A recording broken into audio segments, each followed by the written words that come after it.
আসসালামু আলাইকুম। ওয়ালাইকুম সালাম। কেমন আছেন? জি ভালো আছি। আপনার নাম কি? স্বপ্না। খুব সুন্দর নাম। স্ক্রিনে যে ছবি দেখতে পারতেছি সেটা কি আপনার ছবি? হ্যাঁ আমার ছবি। কি করেন আপনি?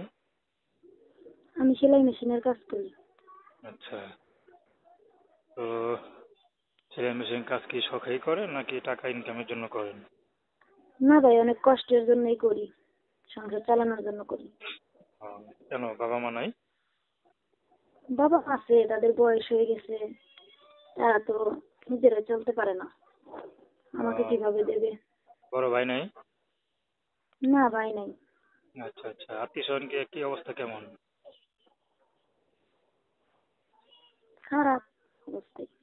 ওরা কি দেখেন একটু নাকি? বাবা মানে চাচা মামা থাকে না, মানুষের একটু অবস্থা ভালো থাকে। না, আমার শুধু একটা বোন আছে, আমার বাবা মা ওই বোনের কাছেই থাকে। তো আপনার ইনকামের সংসার চলে? বিয়ে শাদী হয়েছে আপনার? হ্যাঁ বিয়ে শাদী হয়েছিল, আমার একটা বাচ্চা আছে 3 বছরের। ও আচ্ছা আচ্ছা, তো এত বড় বিয়ে শাদী হয়েছে আবার বাপ মার কাছে থাকেন, ব্যাপারটা কি বুঝলাম না। এখন স্বামী নাই, কি করবো, এর জন্য তো বাপ মার কাছে থাকি। স্বামী কি মারা গেছে না চলে গেছে কোনটা? না, স্বামীর সাথে ডিভোর্স হয়ে গেছে 2 বছর হয়। আহ, এখন ইউটিউবে কি জন্য আসলেন, বিয়ের জন্য না সহযোগিতার জন্য?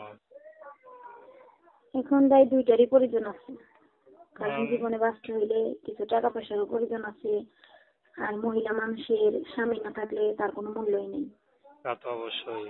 তো কেমন ছেলে পেলে বিয়ে করবেন? এখন একটু বেশি বয়সের হইলেও করব। আচ্ছা, নাম কি বললেন? স্বপ্না। তো আপনারা স্বপ্নপুর কথা শুনলেন, তো প্রেম ভালোবাসার সাহায্য সহযোগিতা সমাজ করি সর্বদা দেশের সেবা।